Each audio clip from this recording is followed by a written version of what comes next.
sociologia. Deixa... Tá baixinho, né, o som. Tá. Vocês estão me ouvindo bem? Se eu tiver gritando...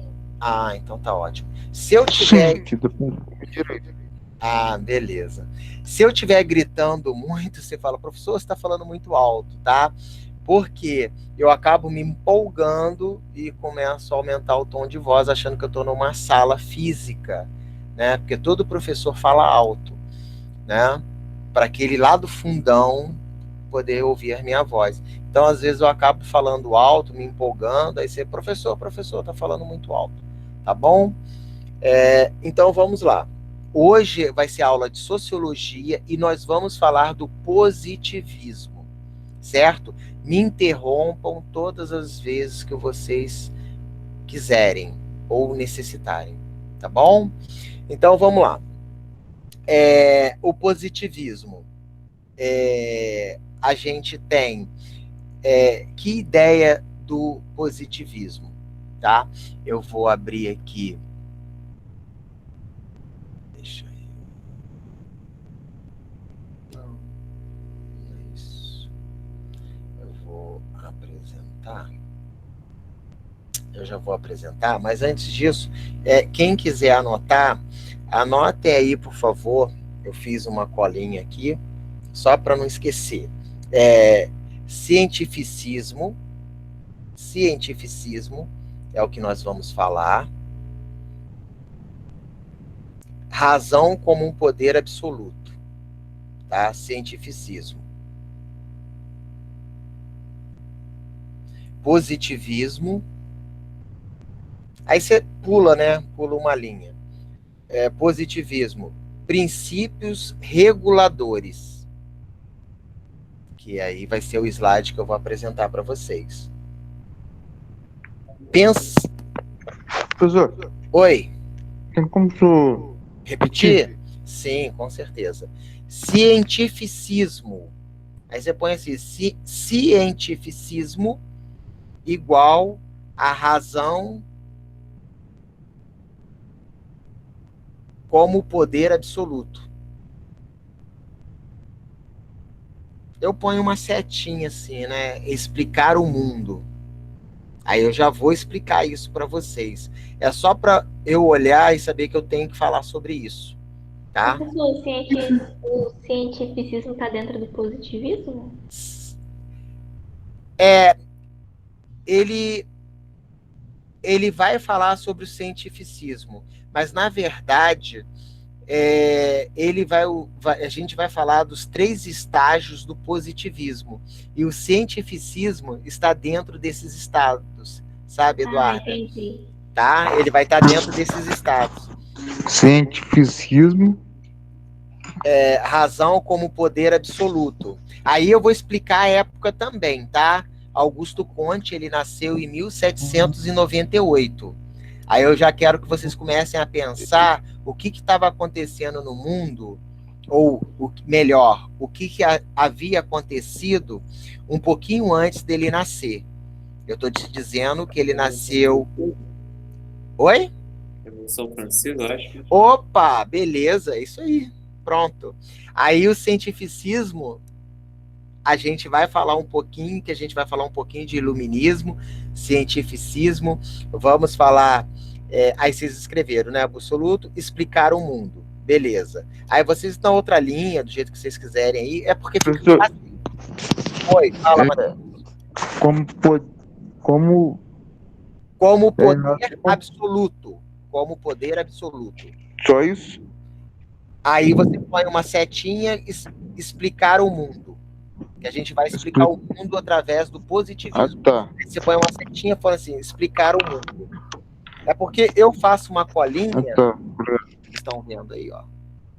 Eu faço uma colinha porque eu posso, como eu sei que eu tenho pouco tempo, eu preciso ser sucinto, né? Se a gente tivesse numa aula normal, beleza, a gente vai criando dentro da própria aula e vai falando, né? E vocês vão anotando. E eu falo, anota aí que isso é importante. Então eu já estou pedindo para anotar como se fosse já dentro de uma aula explicativa presencial, eu anotaria no quadro, né?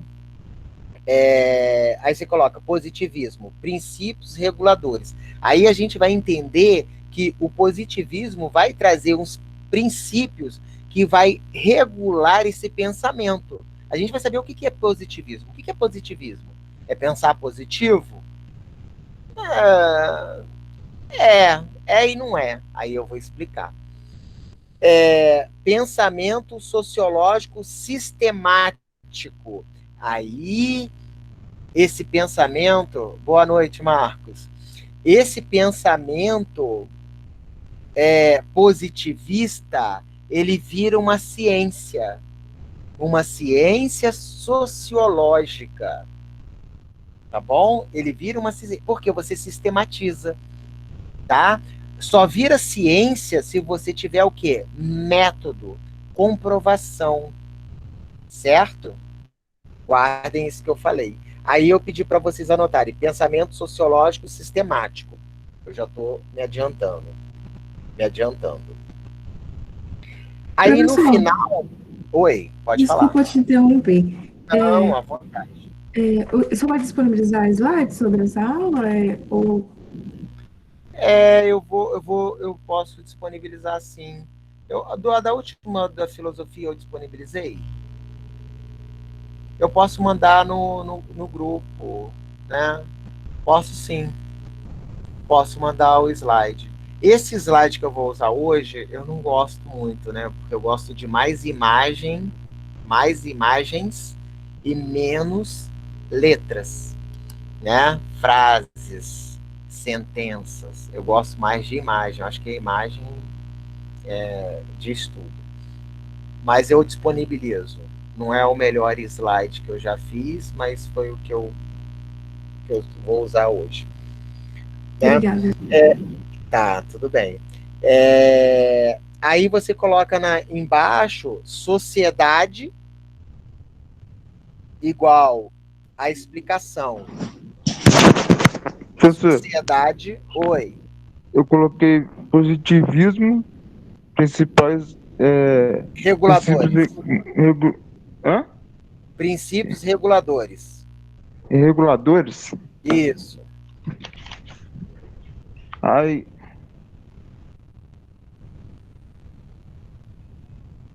Tá bom? aí eu depois coloco o quê? Pensamento sociológico sistemático. Professor, isso que você está falando, né, tá no slide, é que eu não posso estar escrevendo agora, mas só para saber. Eu vou falar e tá sendo gravada a aula, né? Aí você pode depois pegar a gravação. Então, fica Show. tranquilo. Beleza. Aí, Princípios o quê? pensamento sociológico sistemático. Aí que eu expliquei, né? Para virar ciência, você tem que sistematizar. Toda vez que você fizer determinada coisa, vai ter um resultado. Porque até então não existia o estudo da sociedade, tá bom? Então, quando alguém falar com você sobre sociologia, você sabe que Augusto Comte é considerado o pai da sociologia. Então, você já parte desse princípio. Ele é considerado o pai da sociologia. Tá bom? E depois a gente tem outros. Aí a gente vai falar de Max Weber e de Durkheim. Aí esses caras, eles dão uma forma mais definida do positivismo. Depois, se vocês quiserem, dê uma olhada no Google, eu posso fazer isso agora também, mas eu quero aproveitar o tempo para a gente falar mais do que ver imagens. Dê uma olhada no Google e veja, coloca lá, Igreja Positiva no Rio de Janeiro, Igreja Positivista do Rio de Janeiro. Existe, isso eu vou falar no final, tá? Mas existe uma igreja, vamos dizer, ué, professor, mas é contraditório, você está falando em razão, em cientificismo. Sim, aí eu vou explicar por quê, lá no finalzinho da aula eu vou explicar por que você tem um templo positivista, tá bom? Ah, professor, é a mesma coisa que a maçonaria? Não é a mesma coisa, mas o pensamento maçônico, ele passa pela razão, tá bom? Pela ciência, tá? Depois a gente Tem pode... uma igreja dessa positivista na Glória, no Rio, né? Isso, exatamente. Mas não era para virar uma igreja, um templo, né? Porque não é igreja, mas um templo. Não era para virar, tá? Aí eu vou te mostrar, Josilene, quais foram os efeitos do positivismo no Brasil. O que ele influenciou? Você não tem ideia da pancada do positivismo e o que você tem até hoje pendurado nesse conceito positivista, tá bom? Legal você ter falado. Eu não sabia que era na Glória. Ah, tá. A imagem parece... Na Rua Benjamin Constant, na Glória. Sim. E você sabe que o Benjamin Constant foi um professor da escola militar lá da Praia Vermelha. Ele era um professor de oficiais de oficiais, né, do Exército, e ele foi o maior incentivador do positivismo no Brasil, tá? Ele aprendeu conceitos na Europa, certo? Trouxe esse conceito e aplicou dentro das Forças Armadas. O que isso resultou? Resultou no golpe da República. Porque aí eu estou entrando um pouquinho na história, tá? Os militares, eles já estavam insatisfeitos com o Dom Pedro II, e o que aconteceu? Essa insatisfação gerou um movimento dentro do Exército, né, que culminou com um golpe de Deodoro da Fonseca. Na verdade, Deodoro ele era amigo pessoal de Dom Pedro II, né? Na verdade, a insatisfação, porque houve uma punição para o irmão de Deodoro, enfim, deixar isso para o professor de história. Mas o que é interessante é você perceber que o Exército foi permeado esse pensamento positivista, e que gerou o quê? O golpe da República em 1889, né? Um ano depois da abolição, que foi o 1888, certo? E o próprio Império passou a ser sinônimo de atraso. E no Rio de Janeiro, no dia seguinte, você tinha lá Confeitaria Imperial, Padaria Dom Pedro II. Eles mudaram os nomes, né, para Padaria Republicana e não sei o quê. Você teve essa ideia de mudar o nome dos lugares por conta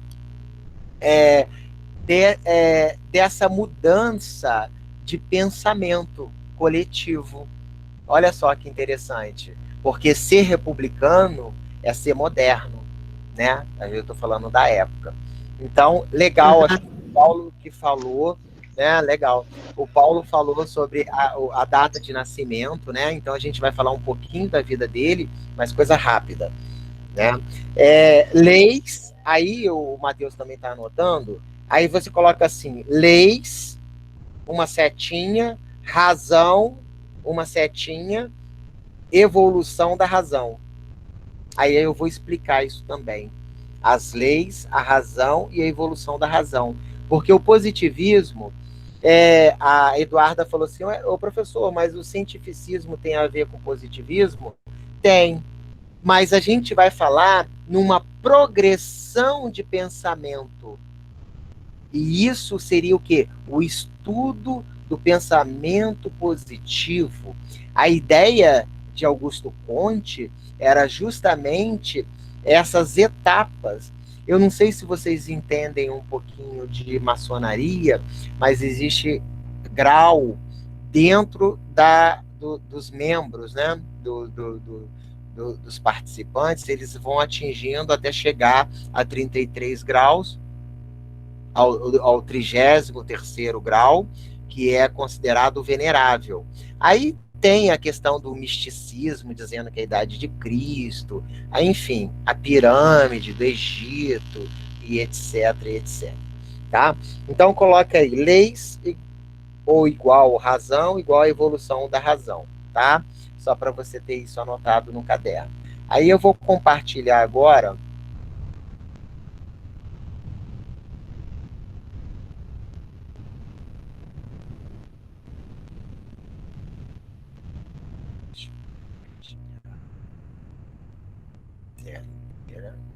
Aí eu não vejo mais vocês, aí vocês têm que me interromper, tá bom?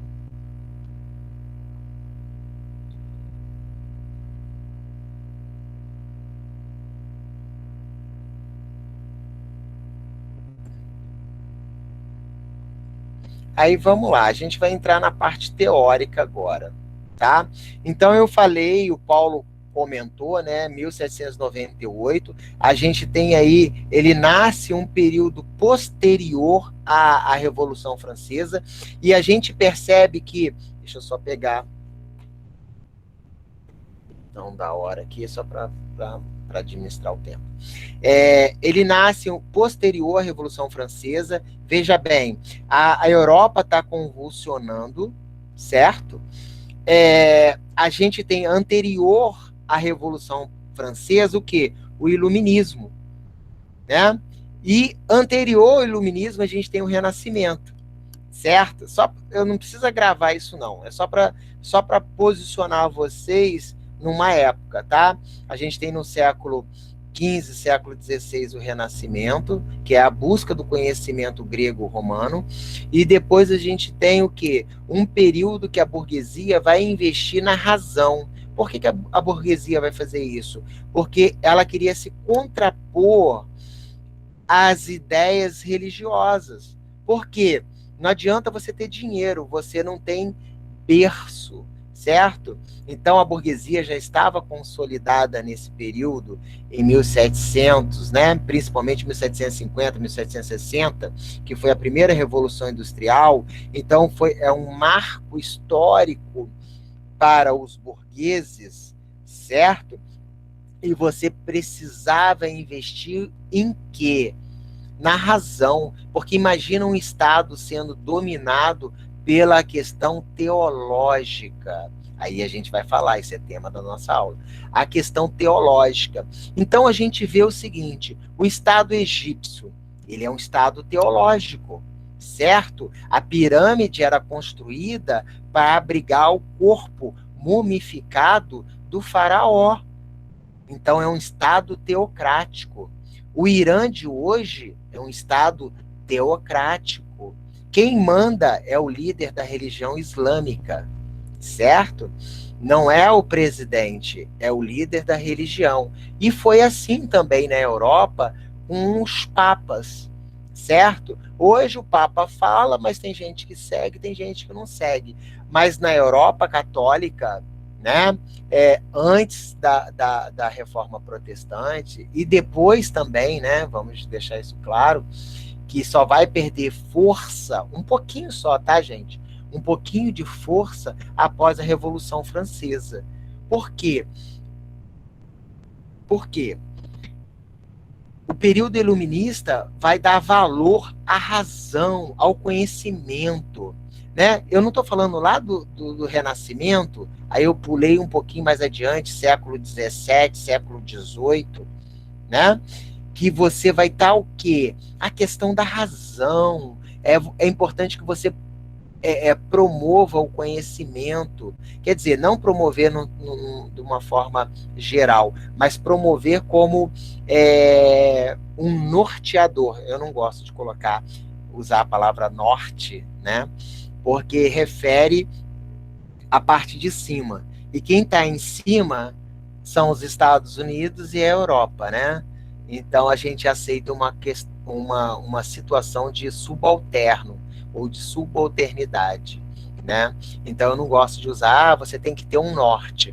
Não, você pode ter um sul, né? Quer dizer, uma direção. Por que o norte é um lugar para seguir? Você entende? Se você analisar o discurso lá com Alexandre Batista, ele vai falar isso com você, porque tudo, a propaganda, eu falei com vocês, né, sobre a questão do mito, a forma com que eu digo as coisas, não existe imparcialidade, tá bom? Quando eu digo, eu escolho a palavra, e quando eu escolho a palavra, eu estou escolhendo a forma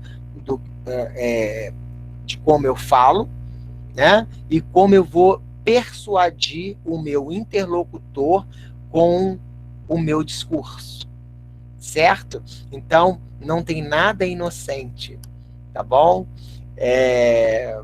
Toda fala, ela está impregnada de intenção, ou segunda intenção, né?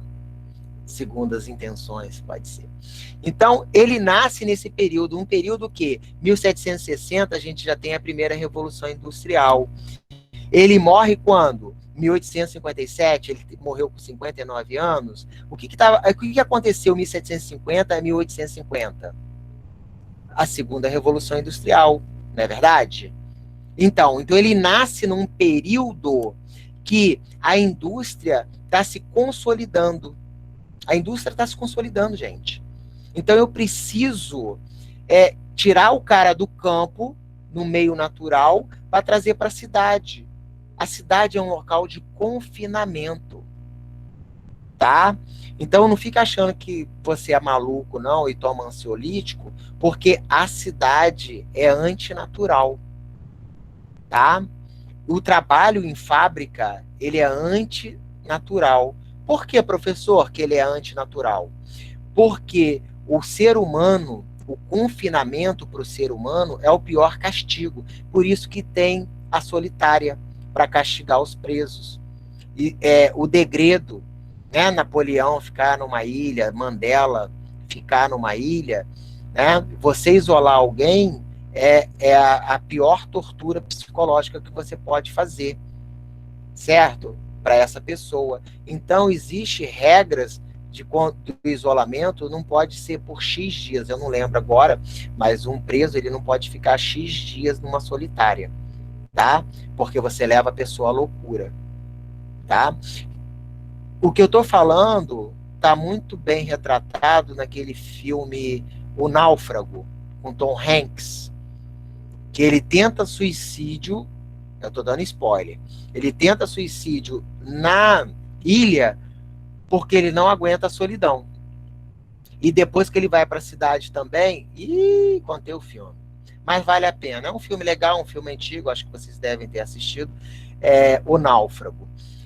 Você percebe que na cidade ele também não consegue se encontrar, porque ele ficou muito tempo sozinho. Não tem como você ficar isolado, parece que ele ficou 4 anos na ilha, e ficar ser uma pessoa normal. A pandemia confinou todo mundo, tá? Alguns especialistas dizem que a gente vai sofrer sérios problemas psicológicos na próxima década, tá bom? Por conta desse confinamento. O ser humano é um ser sociável, ele precisa de socializar, ele precisa desse contato físico, verbal, né? Então vamos lá, então a gente já entendeu, esse camaradinha, ele nasceu entre a primeira Revolução Industrial e a segunda. Ele nasceu pós-Revolução Francesa, certo? Então, a Revolução Francesa disse o seguinte, olha, parou aí, né? Chega de Estado absolutista, chega do Estado está sendo tutelado e tutelar a igreja, né? Esse casamento, essa simbiose, né? Então chega disso. A Revolução Francesa veio com essa ideia. A princípio ela foi uma revolução campesina, né, das pessoas do campo, pequenos artesãos, pequenos comerciantes, né, pequenos burgueses, vamos dizer assim. Mas foi uma revolta popular porque eles destruíram o símbolo máximo, que era a Bastilha, uma cadeia, uma prisão, servia para preso comum e preso político. Então a queda da Bastilha foi o símbolo né? Como a queda de Roma em 476, que foi o símbolo, o fim da antiguidade, né? E a gente começa o período medieval a partir de 476. Então, a queda da Bastilha foi o símbolo da Revolução Francesa. E o pensamento iluminista, a razão, passa a ter o quê? Uma força enorme. E até hoje, a elite burguesa, ela tenta galgar um patamar cada vez mais elevado. Ele vai, né, subindo. Aí a gente tem Augusto Comte, o pai do positivismo e considerado o pai da sociologia. Tá vendo que a minha fala e a fala das pessoas, a gente precisa do pai do positivismo, a gente precisa do pai da sociologia, a gente precisa do rei Roberto Carlos, do rei Pelé. Você está vendo que tem a ver com a aula de filosofia? O mito, você criar, né? Eu sigo a Carol Babadeiro porque ela é uma pessoa que influencia, né? Você cria no outro a sua expectativa, né? É uma youtuber aqui de Volta Redonda. Eu não sei, mas é porque minha esposa falou essa semana numa aula de sociologia, aí eu ouvi e estou replicando aqui o que eu ouvi dela.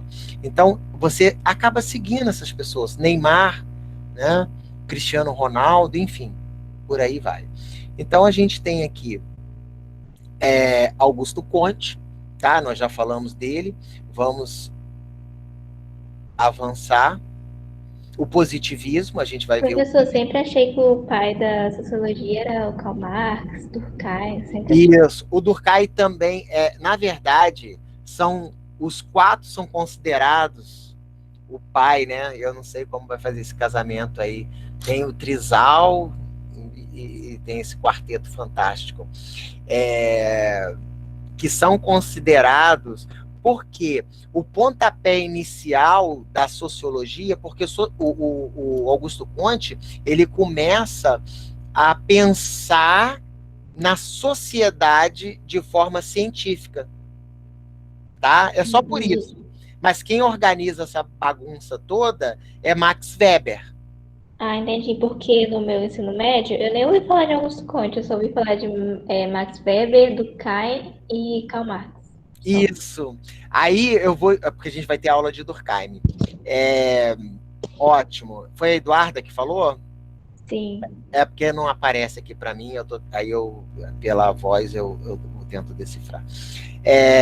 Então, o que acontece? Ele fala, ele começa a estudar a sociedade, mas o Durkheim, o Eduarda, ele também é considerado... Aí tem uns que falam assim, porque você vai ver na literatura, assim... Durkheim é o pai da...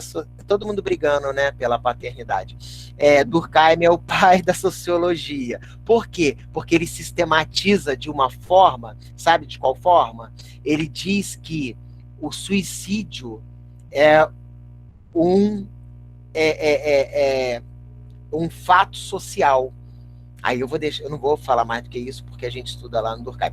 Ele prova por A mais B que o que acontece na sociedade, a gente tem mais e menos suicídio. Uhum. Tá vendo? A sociedade influencia o indivíduo. Isso, exatamente. Aí a gente pode falar da pandemia, que o número de suicídio aumentou, Sim. O número de feminicídio aumentou, o número de violência... Bem, a gente pode... Aí o Durkheim chega, você vai... usa o Durkheim. Se for uma redação, você usa o Durkheim. Mas não usa, todo mundo pode usar Durkheim para tudo. Mas eu tenho outros filósofos e tem filósofas recente agora, contemporânea, que eu vou indicar para vocês, tá bom? Para vocês usarem na redação, para vocês serem, sabe, a famosinha. Porque, assim, todo mundo usa esses medalhões da sociologia, mas aí quando você cita uma mulher, né, com uma teoria contemporânea, aí seu corretor ou sua corretora fala, caraca, Eduarda, tá mandando bem, hein? Aí já olha a sua redação com outros olhos. E até mesmo quando o Alexandre mandar você fazer, faz uma redação assim assado. Eu vou usar bem aquilo que o professor Eric falou, aquele doido do professor. Aí você usa lá, ele, caraca, Eduarda, que maneiro, né? Que bacana, Paulo, e assim por diante. Então, vamos lá. Positivismo. Não precisa anotar, tá? A aula está gravada. Comte foi um pensador francês que, além de fundar o positivismo, ficou conhecido como sistematizador da sociologia. Você entendeu por que eu pedi para você anotar o sistemático, Matheus? Porque sistematizador é o que você faz sistematicamente, né? O cara que tem toque, ele faz sistematicamente uma coisa. Por exemplo, o Roberto Carlos, ele só sai pela porta que ele entrou, tá? Hoje em dia eu já melhorei, tá? Mas eu não pisava em quadradinhos na rua, né? Eu tinha contar pinta na parede. Esse slide aí ia me deixar enlouquecido, tá? Então, assim, melhorei bastante, tá, gente? Eu tô melhorando. Mas eu já fui mais doido. Então, essas questões, a gente vê, né? A mente da gente é um troço muito louco, né? Então, você repetir. Eu sempre fazia par. Eu nunca deixava nada ímpar. Que coisa, né? Tem uma série, Touch, né, que é toque, Touch, eu não sei se eu já falei, que o garoto... o Paulo falou sobre matemática, eu falei sobre essa série, Touch. O rapaz o garotinho, né, ele é... gente, como é que é o nome? Essa pessoa que é muito inteligente, autista, né, mas tem vários tipos, tá, gente? Tem o autista inteligente, né? E é muito interessante, ele explica tudo o universo através dos números, né? Aí tem todo um conceito que a matemática também usa. Então, vamos lá, sistematizador, porque ele começa o quê? A explicar a sociologia de uma forma científica. Gente, toda vez que a gente faz isso, dá esse resultado. E por que ele explica assim, Eduarda? Porque as pessoas estão saindo do campo mais do que nunca, tá? Esse processo já é um processo antigo, mas ele percebe que a cidade, através da indústria na Europa, precisa de uma leitura ou uma releitura dessa sociedade. O hábito, né? O senso comum, as pessoas reagindo, trabalhando 16 horas na fábrica e etc, etc, ele percebeu a oportunidade de analisar esses fenômenos, né? E ele vai criar 3 estados dessa razão, porque as pessoas começam o quê? A olhar a máquina funcionando, você vê a mecânica, tá certo? As coisas não são mais aleatórias.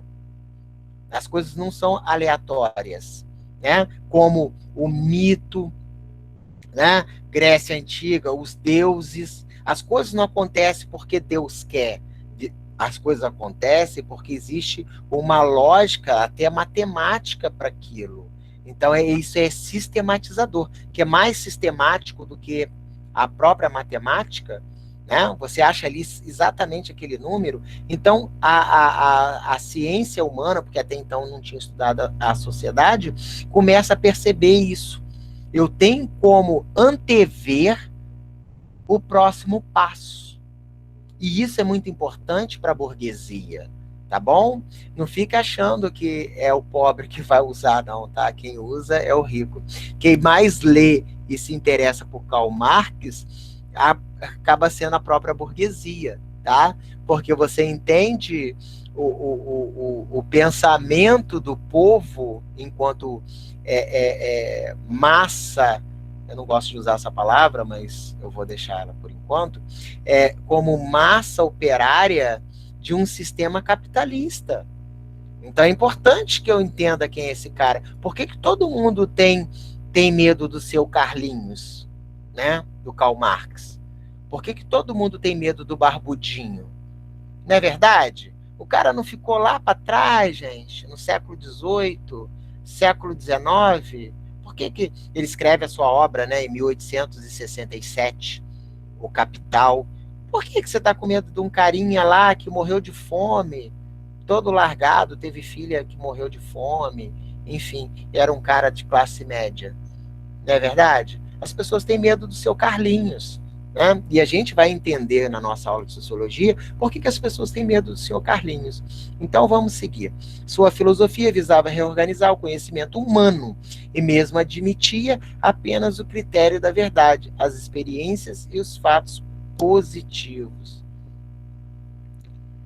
Aí a gente tem os fatos positivos, tá? E a gente vai ver o que são esses fatos positivos.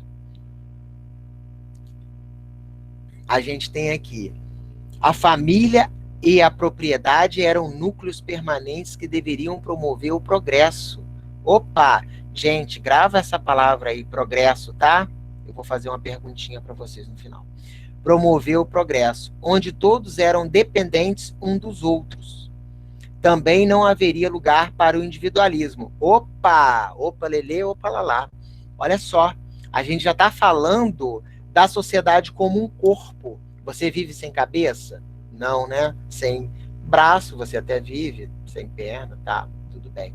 Mas a complexidade já do corpo, você percebe que você quer ter o corpo em funcionamento?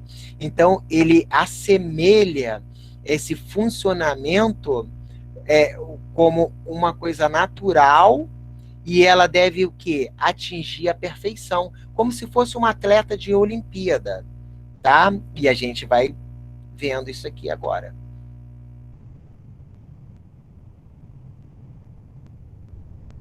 Contexto histórico. Aí vamos ver o contexto histórico. Conte viveu uma época em que predominava o despotismo. Quer dizer, é você mandar, a coisa revelia, né? E as revoluções diversas, né? Então a gente sabe que em 1848, esse período aí, nós tivemos 1804, né? 1815 com Napoleão, não é verdade? Foi quando ele ralou para a ilha lá, Santa Helena, né? Professor, o que é o despotismo mesmo? Que eu não entendi muito bem. Despotismo como se fosse uma ditadura, uma tirania, tá? É uma tirania. Cada um faz o que quer, quem pode mais engole o outro, tá? Então as revoluções diversas. Então ele vive nesse contexto.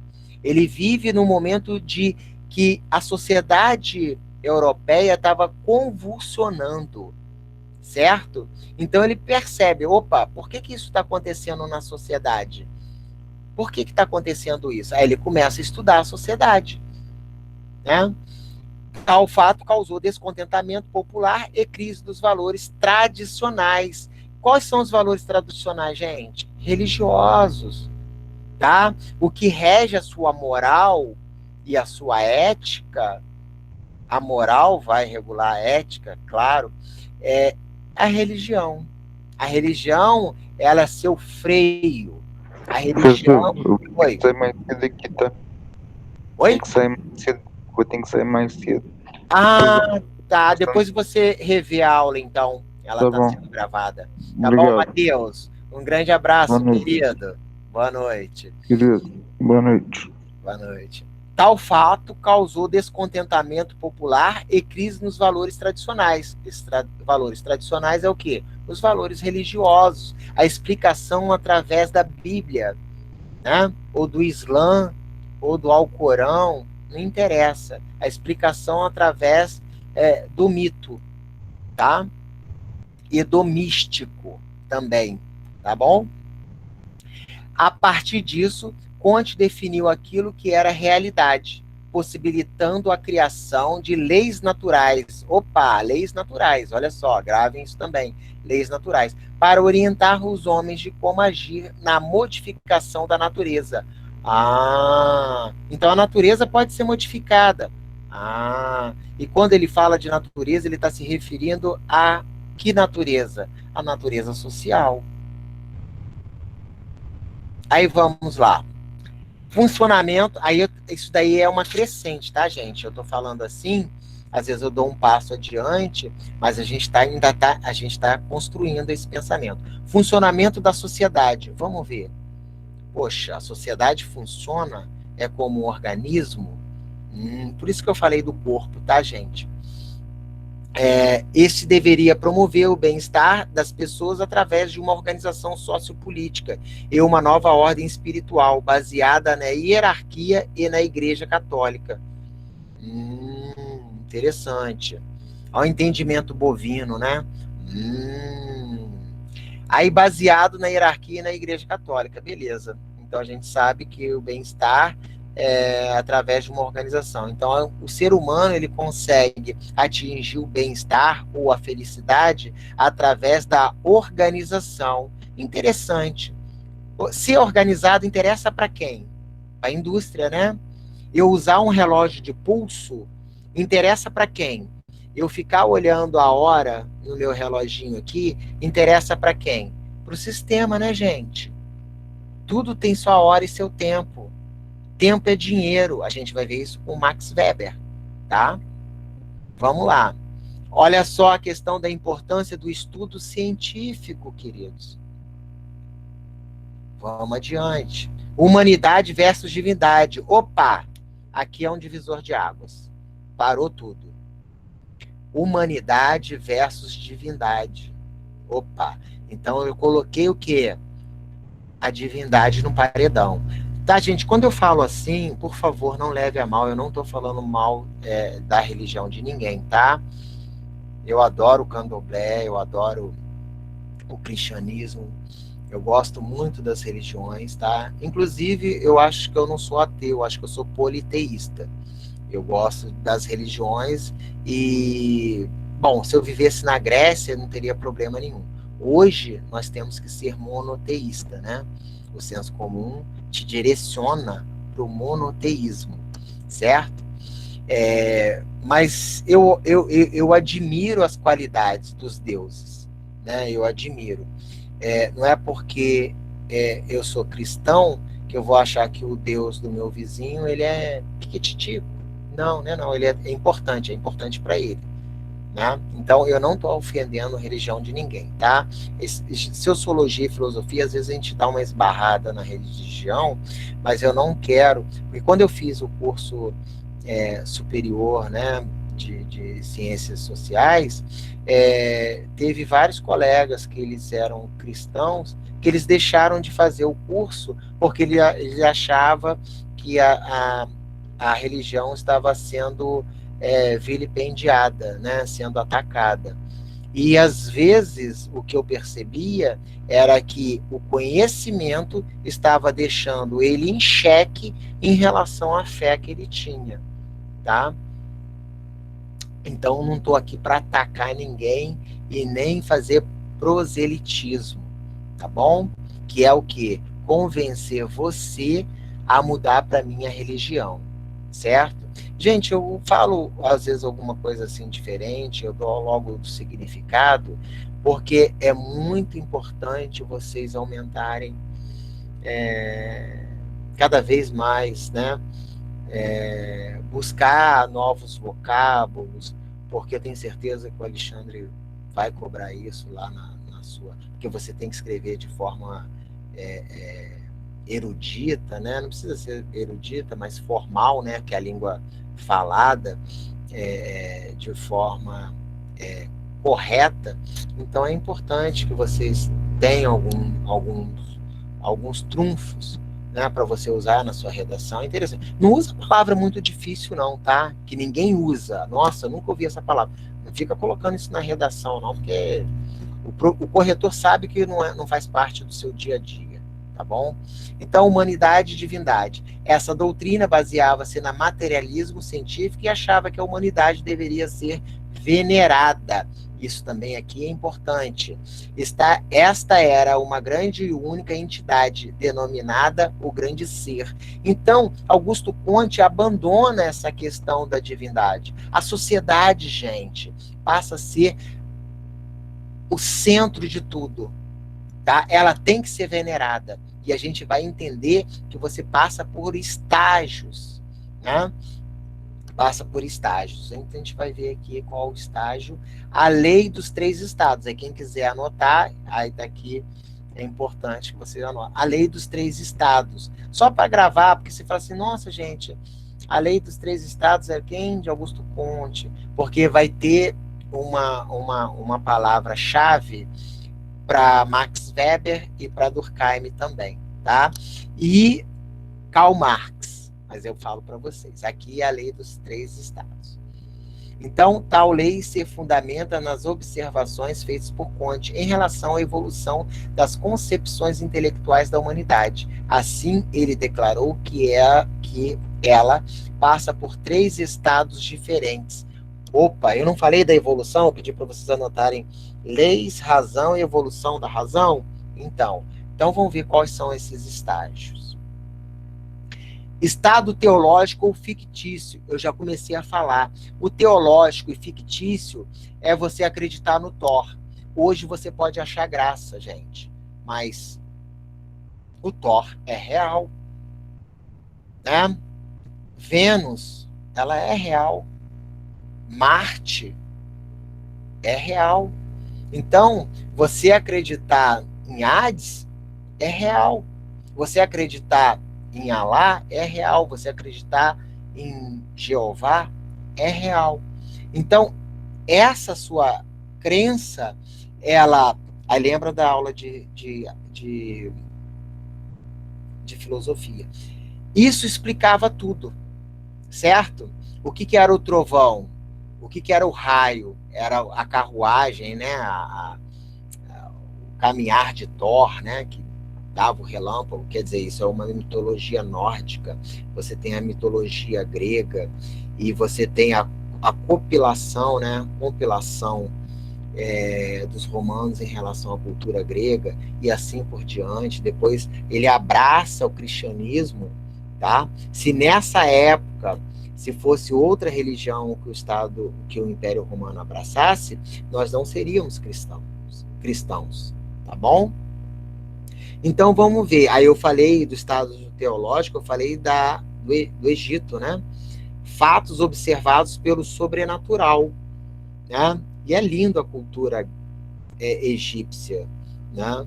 A gente está falando de 8.000 anos atrás, né? Se você contar com os 2 pós-Cristo, né? Aí vai dar uma variação aí, mas em torno de 8.000 anos atrás. A sociedade embasada numa estrutura militar, que por sua vez é fundamentada na propriedade e exploração do solo. Legal. Estado metafísico. Opa, aí já vem. É o estado intermediário, que mostra o quê? A metafísica. Você já viu a pessoa falando, a metafísica, o transcendental, né? O espírito. Aí você vai aonde? Você vai onde? Desculpa, por isso que eu não gosto de gravar. Porque às vezes a gente fala errado, porque o meu pensamento vai mais rápido do que a minha capacidade de formular a oração. Então, olha só, Platão. Opa! Aí você vai lá em Platão, aí você vê que o cristianismo usou a metafísica, usou Platão. Aí eu deixo aqui aquele filme Apóstolo Paulo, tá? Ele foi o primeiro a tentar a organizar e a sistematizar, olha a palavra aí de novo, sistematizar a religião cristã, porque até então era o quê? Era uma religião primitiva. Então, começa a estruturação. Depois você tem São Tomás de Aquino, você tem Santo Agostinho, né? Aí você tem Platão, que bebe, quer dizer, que São Tomás de Aquino que bebe na água, no copinho, na canequinha, né? Igual a minha aqui. Bebe lá na canequinha de Platão. Aí você tem Santo Agostinho, que vai beber lá na água de Aristóteles, né? Que é uma coisa mais lógica. Ele vai mostrar que Deus existe, que, né? Ele prova isso através das teorias e tal. E isso é explicado. predominância das ideias naturais, como um pouco de influência ainda daquelas baseadas no sobrenatural. Então, eu não falei que era o estágio intermediário? Então, você está meio lá, meio cá, né? Ora você acredita em Deus, ora você acredita na ciência, porque tem gente que acredita que, devido à fé, ela vai se livrar da Covid. Tem gente que acredita mesmo, certo? Eu tenho pessoas da minha família, não vou expor aqui, que basta você ter fé e você pode ir para a igreja, você pode ir, vai na fé, que você não vai pegar. E tem gente que não acredita, né? Acha que tem que usar máscara, tem que passar álcool em gel, tem que manter o distanciamento, né? Tem gente que faz a opção pela ciência, pelo cientificismo, certo? Pela vacina, né? Outros não. Isso é bobagem. Vamos deixar tocar o barco. E a gente tem o quê? É considerado um estado intermediário, onde ocorreu uma leve expansão da indústria. Tá vendo, gente? A indústria aí novamente, tá? Nós somos como gado, né? Nós somos treinados a fazer algo repetitivo, ficar confinado para dar lucro para alguém. É a mesma coisa agora na pandemia. Os mais ricos, eles não querem. Gente, eu falei hoje com a minha esposa, eu falei, só o que o Bradesco devia, o Itaú, que foi perdoado a dívida, 50 bilhões, é mais ou menos, tá, gente? Eu posso estar desatualizado. 50 bilhões é o custo do Bolsa Família. Se juntar o que essa galera deve, o Bradesco, por exemplo, dá mais do que um ano de Bolsa Família. 50 bilhões é o custo da Bolsa Família durante um ano do programa. O Bradesco deve mais à federação do que o Bolsa Família.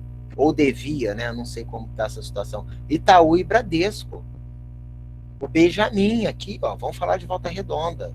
Quanto que ele deve em multa ambiental, em impostos, né? Você viu o que o Benjamin fez lá em Sepetiba? Acho que em Sepetiba mesmo, né? Cara, contaminou tudo lá, tá tudo parado. Aí o Salles, que é o nosso ministro do meio ambiente, ele não está a favor do meio ambiente, né? Ele está a favor do empresariado. Então fica naquele estique puxa. Aí vamos ver, estado científico, opa, esse é o apogeu intelectual da humanidade. É esse estágio. Então você percebe, quando eu falei que Benjamin Constant, né, a Josilane, desculpa se eu não falei seu nome certo. Josi, que fica mais fácil, professor. Josi, obrigado. Principalmente para mim, que sou péssimo, né, guardar nome. Quer dizer, eu guardo o nome, eu só mudo um pouquinho. Eu dou meu toque pessoal. Tá, mas é brincadeira, porque realmente eu tenho dificuldade. Então, Josi, Benjamin Constant vê isso como uma ideia. Você tem que evoluir racionalmente e aperfeiçoar a sociedade. Agora, a sociedade ela é homogênea, todo mundo aprende da mesma forma, todo mundo, vocês aqui tiveram a mesma oportunidade de quem estudou nas melhores escolas de Volta Redonda. Você tá vendo por que eu não gosto às vezes da gravação? Porque às vezes eu gosto de citar, eu gosto de dar nome aos bois, né? Isso fica gravado, e o professor falou, né? Então, porque eu já citei nome aqui, né? Já falei de empresas e tudo mais. Então, mas o senhor está citando de forma didática, como aprendizado, não como crítica, eu acredito, vejo assim. Tá querendo passar de forma pedagógica as comparações. Bom, assim que eu vejo, né? Mas se a gente tiver um golpe no Brasil, tem que fugir para o Uruguai, né? Tem que ficar lá perto do Mujica. Então, a gente está na democracia, né? Eu tenho duvidado dessa democracia. Ela já está dando... Realmente, o negócio está querendo sair um pouco do rumo, né? Mas vamos acreditar que a gente ainda está numa democracia, né, professor? Não, é verdade. Eu também, eu tô só brincando, mas é verdade, eu tô tentando, mas eu tô vendo, assim, rachadura. E a democracia cara, é algo que você tem que ter um cuidado muito grande, é muito frágil, muito, muito frágil. E quando você estuda a história do Brasil, aí você vê o quanto ela é frágil. Nós tivemos 7 constituições federais, nós tivemos 9 golpes de Estado.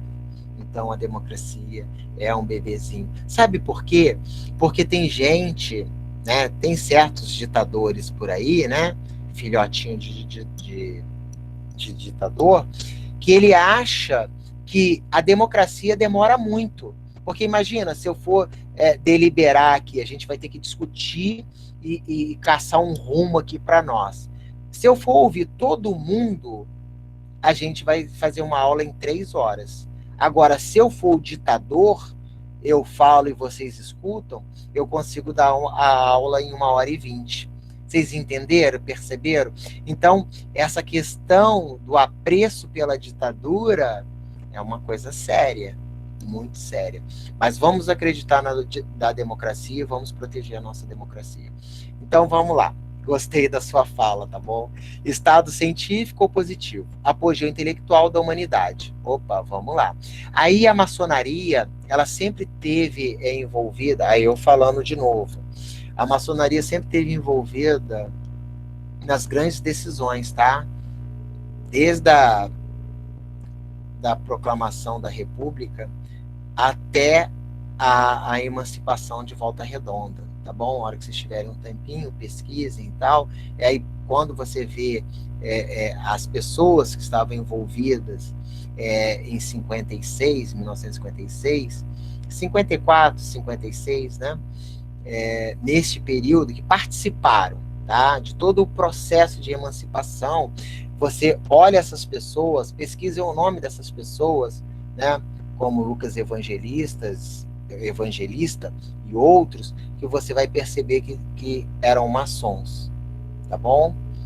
Então a gente percebe aí, não é teoria da conspiração não, mas você percebe. Por quê? Porque essas pessoas, José Bonifácio era maçom, né? Dom Pedro I era maçom, ele foi levado para a maçonaria, certo? Dom Pedro II, ele rejeitou a ideia da igreja de caçar os padres maçons, tá? Isso foi sério no segundo reinado, mas deixa lá para o Anderson, para a turma de história, resolver esse babado com vocês, tá? Então, fatos explicados por leis inteiramente positivas. Então, a gente já está no terceiro estágio. Esse é o estágio sublime. A razão opera somente através das experiências concretas de fenômenos observáveis. Então, aquilo que não pode ser explicado, querida e querido, deve ser desconsiderado. É só o que eu posso provar é que me interessa, tá bom? Aí tem aquele Glaser, né? Aquele físico que fala sobre o átomo, molécula de Deus, não sei. Mas é interessante, depois, se vocês quiserem ver o vídeo também, é muito interessante. Áreas da sociologia. Por que eu estou falando isso? Porque meu pensamento vai lá e volta cá. Porque tentam também explicar hoje a existência de Deus de uma forma científica também.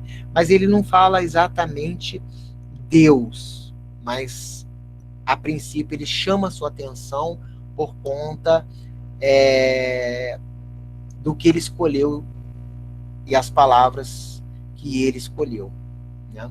Então, áreas da sociologia. Estática social, estuda as forças que mantêm a sociedade unida. Então, o que mantém a sociedade unida, certo? Baseada na ordem e na dinâmica do progresso.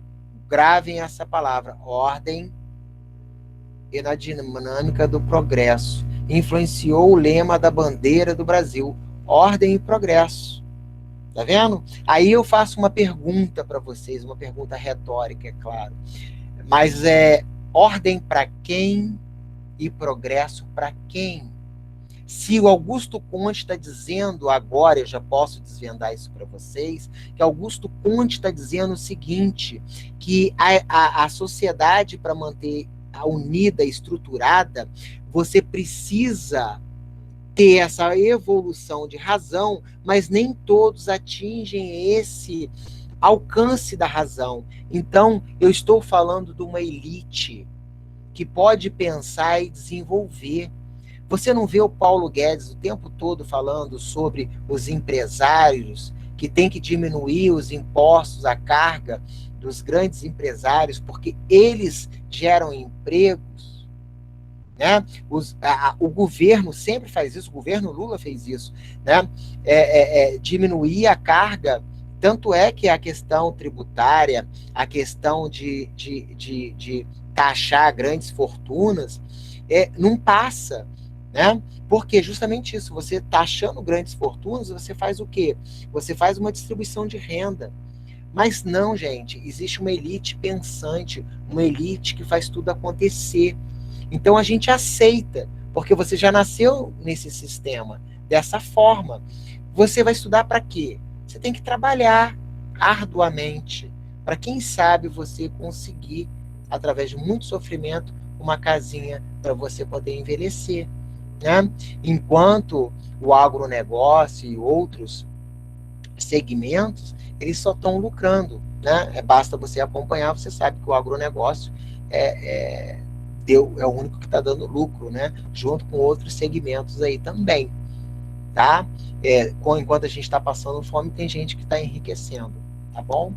Então, baseado na ordem, aí eu já falei ordem e progresso, que é o lema da nossa bandeira. Você lembra que a gente tinha uma bandeira verde e amarela, que tinha um globo, tinha eu esqueci o nome, tá? Mas tem um nome, que é um globo de ferro, né? Que tem um nome isso, que era usado na bandeira imperial. Você, de um lado, eu estou tentando lembrar aqui, de um lado o cana-de-açúcar, do outro lado o café, a riqueza. O verde não significava a mata, e sim, se eu não me engano, a Casa de Bragança, e o amarelo, a Casa de Habsburgo, ou ao contrário, eu acho que o amarelo, que era a Casa de Habsburgo, era a Casa de Bragança, e o verde, a Casa de Bragança, tá? Habsburgo amarela e verde a Bragança. Então, são cores que representavam o império, e passa para a república representando a nossa mata, o nosso ouro. Vocês já devem ter ouvido isso. O verde da bandeira representa as nossas matas, o amarelo, a nossa riqueza dos metais, né, o ouro. Então, é interessante a gente observar. E essa bandeira surgiu quando? Na República, não é, gente? Então, você precisa de um lema, ordem e progresso. Agora, a gente tem que saber ordem para quem e progresso para quem. E a sociologia faz isso, né? Indaga vocês, né? Aí a população aceita. Nós temos que ser ordeiros. Nós não podemos fazer passeatas, gritar, quebrar nada. Por quê? Porque nós somos pacíficos, né? A gente tem que ter ordem para a gente ter progresso, né? A gente não pode viver no caos, né? Agora, será que a gente já não vive no caos? Né? Mas esse pensamento vai permeando o nosso dia a dia. Então, a dinâmica social voltada para o estudo das mudanças sociais, suas respectivas causas. Aí a gente tem cientista, a elite dirigente. Foi o que eu falei, tá? As concepções do Conte contrariavam a democracia, pois acreditava que a fraternidade entre os homens deveria ser incumbida a uma elite de cientistas, pessoas que vão pensar. Aí você vê lá no hinduísmo, o deus Brahma, né? Não é a Brahma que a gente bebe, não.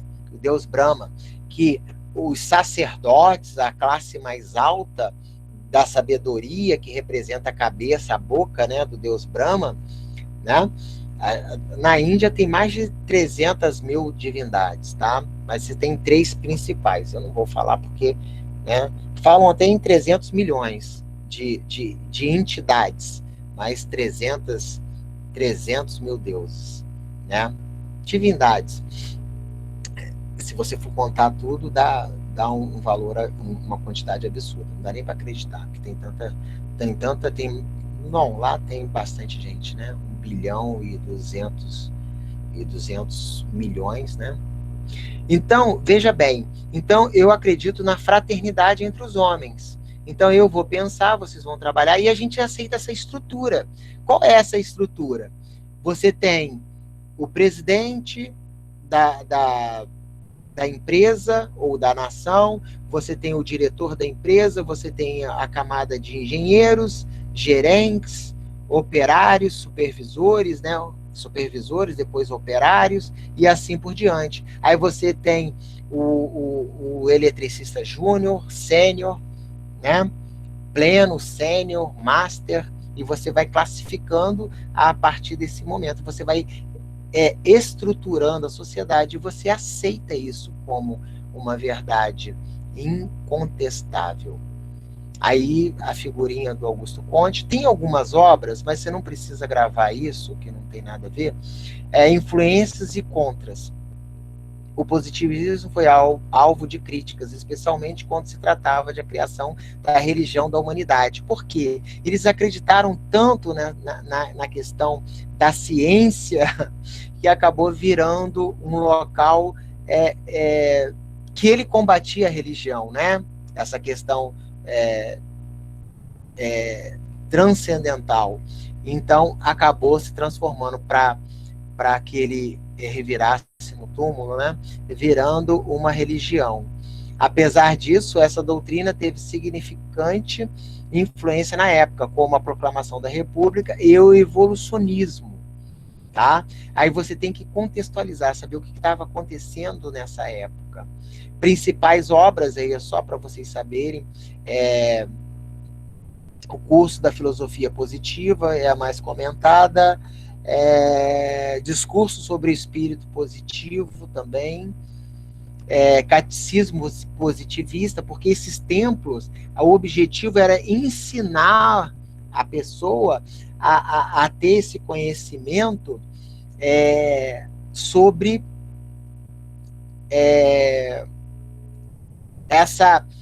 esses 3 estados, né? Apelo ao conservadorismo, aí tá, são as obras que ele fez. Mas o discurso sobre o espírito positivo, catecismo positivista, são as obras que são mais badaladas. Aí a interatividade, a gente já está chegando no final da nossa aula. A sociologia nasce no século XIX, após as revoluções burguesas, sobre o signo do positivismo, elaborado por Augusto Conte. As características do pensamento kantiano são, quer dizer, quais são as características? Vamos pensar, tá? A sociedade é regida por leis sociais, tal como a natureza é regida por leis naturais. As ciências humanas devem utilizar os mesmos métodos das ciências naturais, e a ciência deve ser neutra. Olha só, a gente fala da neutralidade, da imparcialidade dos juízes, né? Sem fazer referência a ninguém, mas já fazendo. Então, já fica difícil. Na verdade, eu tinha que ler, porque essa tá na cara, né, gente? Eu não sei se vocês perceberam que aí já está me indicando a letra A. Mas vamos ver a B. A sociedade humana atravessa 3 estágios sucessivos de evolução: o metafísico, o empírico e o teológico, na qual predomina a religião positivista. Empírico não, tá, gente? Metafísico é o teológico, né? O metafísico positivo, né? Ou positivista, tá? Então, fora da letra B. A sociologia, como ciência da sociedade, ao contrário das ciências naturais, não pode ser neutra, porque tanto o sujeito quanto o objeto são sociais, estão envolvidos reciprocamente. Tá, mas não foi isso que perguntou, tá? E ele diz o seguinte, que você pode afastar do seu... Aí eu estou dizendo, não foi isso que ele perguntou, mas eu estou explicando a letra C. Porque quando você vai estudar, você se afasta do objeto de estudo, para não ter o quê? A sua influência pessoal. Por exemplo, o pastor vai estudar sobre as religiões. Você acha que, ou o padre, você acha que ele vai dar mais ênfase à religião cristã ou o candomblé? Né? Então, quando você faz um estudo científico, você tenta influenciar o menos possível nesses estudos, tá? Então, a letra C fala ao contrário da nossa pergunta. Letra D de dado, o processo de evolução social ocorre por meio da unidade entre ordem e progresso, o que necessariamente levaria a uma sociedade comunista. Não tem nada a ver. Se a gente está falando em hierarquização, em elitismo, como que você vai colocar algo tão elitista como o capitalismo numa progressão para o comunismo? Comuna, comum, né, gente? Então não pode ser a D em hipótese alguma. Seria a letra A. Né? A sociedade é regida por leis sociais, tal como a natureza é regida por leis naturais. Sociais, né? Leis naturais. A ciência humana deve utilizar os mesmos métodos das ciências naturais e ciências deve ser neutra. Então aqui a gente tem a resolução, é o único que condiz totalmente com o positivismo, totalmente, porque você lembra que a letra B dá uma escorregada ali, B de bola? Vale ressaltar que, segundo essa corrente de pensamento, os 3 estágios são teológico, metafísico e positivo, ou positivista, tá, gente? A sociologia deve ser neutra e a sociedade não caminha para o comunismo. Aí depois a gente vai ver, essa daqui está falando referente à letra D, né? Porque é como se o positivismo culminaria com uma sociedade comunista, tá? E essa palavra é tão carregada, né, tão pejorativa. Hoje você xinga o outro de comunista. É uma coisa louca. Então vamos seguir, vamos partir agora para o final. 21 horas e 40 minutos. A próxima aula eu vou falar de aglomerados subnormais. Alguém sabe? Aí depois porque eu vou trançando os filósofos e os assuntos sociológicos, tá bom? Aglomerados subnormais. Alguém sabe me dizer o que são aglomerados subnormais? Alguém já ouviu falar de cabeça de porco? Cortiço? Ah, já. Favela? Comunidade? Aham. Então, hoje a gente fala em aglomerados subnormais, que são essas locais de moradia, que são o quê? Abaixo da nossa necessidade, muito aquém daquilo que a gente necessita. Então, aglomerados subnormais vai ser tema da nossa próxima aula, tá bom? Aqui tem a sua bandeira linda e maravilhosa, né? Eu acabei, infelizmente, a gente pode até discutir a questão do nacionalismo, né? O porquê do nacionalismo, mas hoje em dia eu fico muito receoso, né? Até de ficar próximo à bandeira, que é uma coisa ruim, porque a sociedade hoje brasileira ficou dividida, né? Infelizmente. Mas o que eu quero chamar a atenção de vocês eu esqueci o nome, ai gente, desculpa. Essa faixa branca, né, com ordem e progresso em verde, ordem e progresso. Olha que maravilha, nós somos o país do futuro. Eu cresci, hoje eu tenho 53 anos, eu cresci ouvindo dizer que o Brasil é um país do futuro, né? Muito ordeiro e muito promissor, tá bom?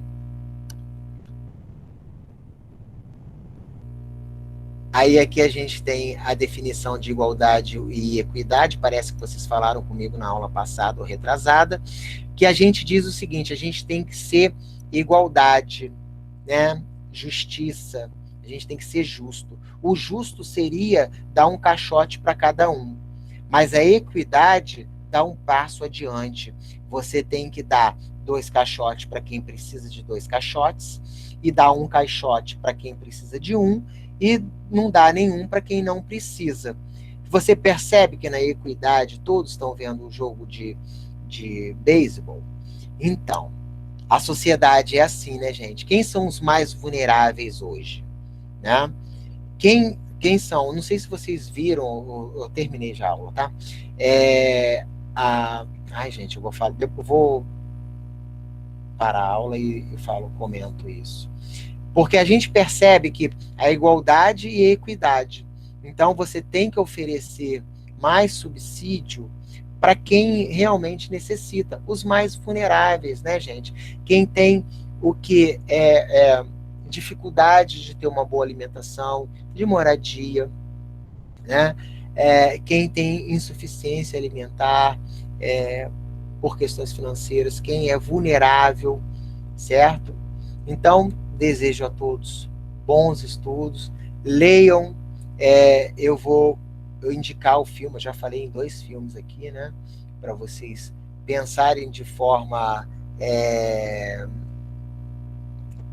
dentro dessa estrutura do Augusto Conte, né, mas eu vou indicar mais filmes para vocês, tá? Inclusive, você pode pensar o racismo, toda a estrutura, através dessa condição, né? Porque tem pessoas mais aptas, né? Então, eu termino agora a gravação. Deixa eu ver aqui, parar de apresentar. Boa noite, professor. Muito obrigada pela aula. Ah, tá joia. Muito obrigado. Muito obrigado pela presença e o carinho e respeito que vocês têm comigo e com os professores, tá bom? Então, se quiserem aula extra, pode me pedir, pode falar sobre algum assunto, tá? Que a gente marca uma hora específica e a gente estuda um pouquinho mais, tá bom? É muito resumido, tá, gente? Isso daí, às vezes, é tema de um bimestre inteiro e tal. Mas aqui é muito resumido, mas eu vou indicando o filme para vocês. Tá joia? Mais uma vez, agradeço. Obrigada, professor. Obrigada, professor. Boa noite. Boa noite. Tá? Obrigada, professor. Boa noite. Boa noite, pessoal. Obrigado. Tchau, tchau. Boa noite.